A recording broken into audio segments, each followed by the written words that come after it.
Magandang araw mga idol, welcome ulit sa aking panibagong video. For today's video ay mag-overhaul ako ng ilaw na ito na pinasok ng tubig. Makikita nyo sa video na nasunog na ang mga transformer at ignitor. At ngayon samahan nyo ako sa video na ito kung papaano ako mag-restoration ng ilaw na gaya nito. Bago yan, ipasok muna natin ang intro.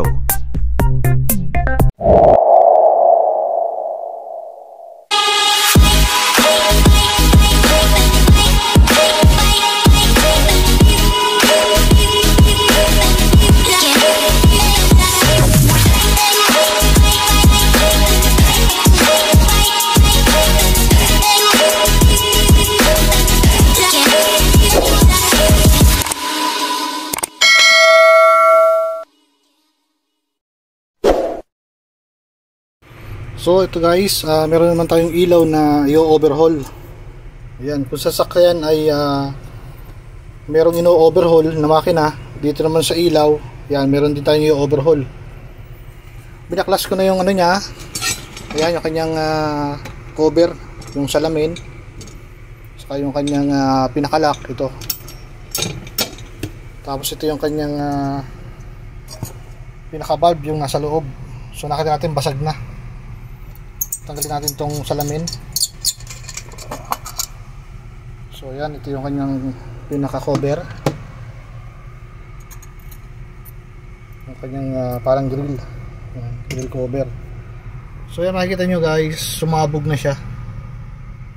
Yan, pumutok na yung kanyang pinaka-bombilya, yung Osram na 70 watts. Tapos kailangan palitan na natin lahat ito kasi nabasa na siya, pinasok ng tubig. So gawa yan ng hindi mo nag-uulan dito, kaya lang gawa ng mga nagdidilig ng halaman, yung mga gardener, hindi maiwasan na mapasukan ito ng tubig. So ngayon, i-overhaul natin, papalitan natin ng trans, ng ignitor, tapos lilinisin muna natin, papalitan natin ng bulb. So yan guys ang magiging trabaho natin ngayon. So bali dito dumadaan yung tubig, yan, So tingnan natin kung ano yung pwede natin maging solusyon dito para hindi napasukin ng tubig, kasi dito nadaan Tingnan natin guys mamaya kung ano ang mas magandang gawin para ma-shield tong dinadaan ng tubig. Ayan, dito dumadaan yung wire kasi yan, yung supply. Ito guys, ayan, ito yung nasa halaman, yung nasa malaking puno na parang dates. Ayan, ayun yung nagbibigay ng liwanag sa kanya. Ayan. So yan guys, umpisahan na natin yung restoration nitong ilaw. Tingnan natin kung makakaya pa nating mapagana itong ilaw na ito. So tanggalin muna natin itong mga nakalagay dito.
At ngayon, ay nalinis ko na itong pinaka-housing ng ilaw.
So ngayon guys, natapos na natin yung pagpapalit ng transformer at saka ng ignitor. Yung ating transformer ay 35 watts. Ito naman ating ignitor hanggang 400 watts. So kailangan, kung ang ating transformer ay 35 watts, kailangan ng ating bulb ay 35 watts din. So ito yung ating bulb. Oops. Ayan, 35 watts, color white. So ngayon pwede natin siyang pailawin. Testingin natin kung okay yung ating pagkaka-overhaul o pagkaka-wiring. So yan guys, testing na natin. Lagyan muna natin ng wire tong sa load side ito. So yan guys, lagyan natin ng wire. Yung ating kulay brown, ito yung ating line 1. Yung ating blue, ito yung ating neutral. So bago natin testingin, kabit muna natin itong ating sa ilaw, itong bulb na to. Bari plug and play lang siya. So yan. Ngayon testing na natin guys kung iilaw siya. So dun sa mga bata na makakapanood nito, huwag niyong gagayahin to dahil kami ay alam namin yung basic kung paano namin hahawakan yung kuryente o yung wire na hindi kami ma-aksidente. So patnubay lang po sa mga magulang na nakakapanood ng mga gawaing ito. Ito po ay lubhang napakadelikado sa mga bata. So yan guys, testing na natin.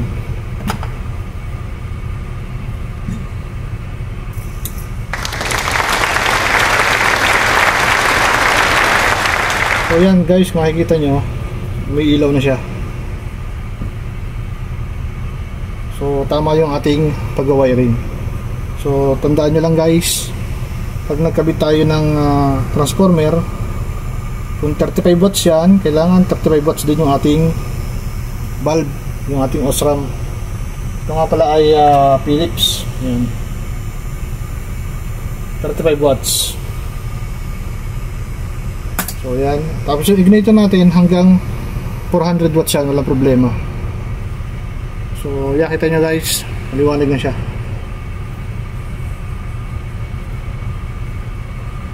Yan.